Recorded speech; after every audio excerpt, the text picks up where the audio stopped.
एक मरतबा अमीरुल मोमिनीन की अहादीस हैं मजम्मत दुनिया में कि फरमाया अली के नज़दीक दुनिया किसी हैवान के नाक के पानी के बराबर भी अर्जिश नहीं रखती। या कभी ये कहें कि अली ने दुनिया को 3 मरतबा तलाक दी, या कभी ये कहें कि दुनिया की हुकूमतें अली के नज़दीक मच्छर के पर के बराबर भी नहीं है। जब ये हदीसें एक मोमिन, एक अहले बैत का चाहने वाला सुनता है तो उसके जहन में कॉन्सेप्ट क्रिएट होता है कि दुनिया अच्छी चीज़ नहीं है, तो हो सकता है वो तारिक दुनिया बन जाए, 24 घंटा मस्जिद में गुजारने लगे, दिन को रोज़ा रख के रात को पूरी रात मुसल्ले पे बैठ जाए। लेकिन इसे कहते हैं रूहबानियत, जिसकी अहले बैत ने फिर से मजम्मत की। अब समझ नहीं आती कि मौला एक तरफ कहें कि दुनिया बद, दूसरी तरफ जो दुनिया को छोड़े उसकी भी मजम्मत की जा रही है।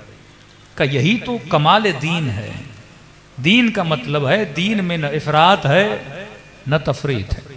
का कुलू वशरबू वला तुसरिफू, खाओ पियो, हम तुझे खाने पीने से मना नहीं करते, लेकिन इसराफ न करो। फिर कहा कभी ऐसे न बनो कि जिनके हाथ गोया गर्दन से बंधे हुए हैं और एक पाई भी लोगों को देने के लिए तैयार नहीं, जिनके हाथ मगलूल बंधे हुए हैं। फिर कहा उसकी तरह भी ना बनो मबसूत, इतने हाथों को खोल दो कि खुद ही फकीर बन जाओ।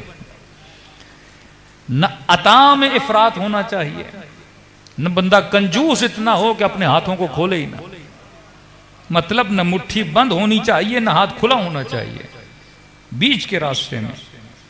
फरमाया तरीकुल यमीन व शुमाल, सीधा रास्ता, उल्टा रास्ता, ये गुमराही का रास्ता। फरमाया व तरीकुल वुस्ता हिय जाद्दा, जो बीच का रास्ता है यही हिदायत का रास्ता है। अब ये मियान रवि इंसान ने अपनी जिंदगी में पैदा करनी है।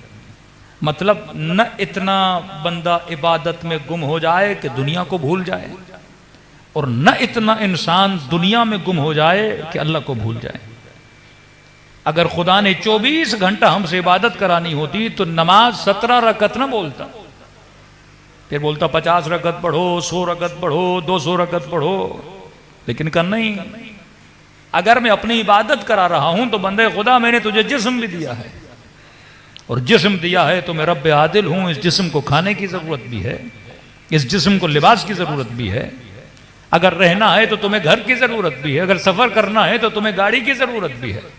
तो इस्लाम कतन मना नहीं करता कि घर ना बनाओ, गाड़ी ना बनाओ, लिबास ना बनाओ। बेहतरीन लिबास पहने तो अली का चाहने वाला, बेहतरीन घरों में रहे तो अली का चाहने वाला।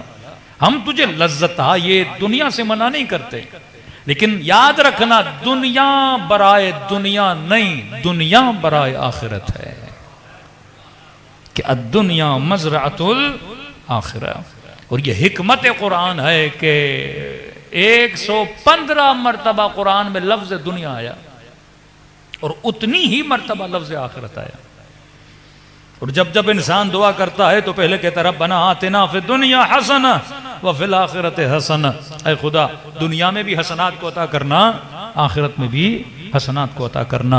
और यही दुआ है जो इंसान अपनी नमाजों में मांगता है। तो जिस इंसान ने अपनी दुनिया और आखिरत में ताअद्दुल को पैदा कर दिया, उसकी जिंदगी हकीकी जिंदगी है। जिसने रूहबानियत को इख्तियार किया, दुनिया को छोड़ दिया और 24 घंटा मुसल्लों पे चला गया, इसकी भी मजम्मत की है कि रसूल के खुदा के पास है, या रसूल अल्लाह, एक जवान है जिसने बस मुसल्ला बिछा दिया है, 24 घंटा घरों से नहीं निकलता। कहते हैं शादी करो तो शादी करने के लिए तैयार नहीं है। कहते हैं कारोबार करो, अरे मैं कमा के क्या करूंगा, मैंने तो मर जाना है। कहते हैं जरा मेहनत करो, जहमत करो, का सारी मेहनतें मैं मुसल्ले पे करूंगा। नबी ने फरमाया अगर कारोबार करना बुरा होता तो मैं रसूल कभी तिजारत न करता, अगर शादी करना अदम तकवा होता तो मैं रसूल कभी शादी न करता। फरमाया हमने न जवाज से मना किया है न कारोबार से मना किया है। कि मैं रसूल हूँ, नमाज भी पढ़ता हूँ, जंगों में भी जाता हूँ, नमाज भी पढ़ता हूँ, कारोबार भी करता हूँ। यहाँ तक फरमाया अश्शैख़ु फ़ी अयालिह कन्नबिय्यु फ़ी उम्मतिह, जो बंदा अपने अहलो अयाल के लिए कमाने जाता है, फरमाया उसकी मिसाल ऐसे है जैसे नबी अपनी उम्मत में तबलीग के लिए बाहर जा रहा है।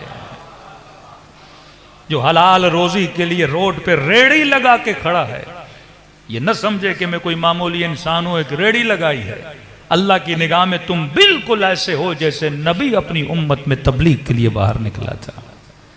जिंदगी को सही राह पे गुजारना, सही सिमत में गुजारना। तो दीनदार बनना कमाल नहीं, ऐसा दीनदार बनना जो दीन की हिकमत को समझे।